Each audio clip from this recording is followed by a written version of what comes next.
నమస్కారం ప్రజలారా, నేను మా జగన్మోహన్ రెడ్డి అన్నను ఖచ్చితంగా 30 సంవత్సరాల పాటు అధికారంలో పెట్టుకోవాలనేది అందరికీ తెలుసు.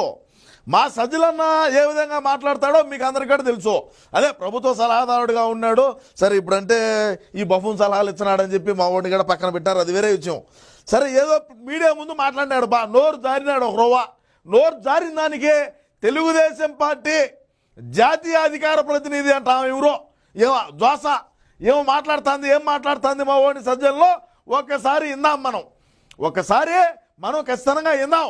తెలుగుదేశం పార్టీ ఒక మహిళ ఏ విధంగా మా సజ్జలను తిడుతుందో చూడండి. ఇంక మేము తలకాయ ఆడబెట్టుకోవాలనో, మేము బతికటం ఎందుకో ఏమో అర్థమే కావటంలా. సరే, సజ్జలు ఏం మాట్లాడినాడు, దానికి ఆమె జోసమ్మ ఏం కౌంటర్ ఇచ్చిందో చూద్దాం ఒకసారి. ఇందా ఉండండి.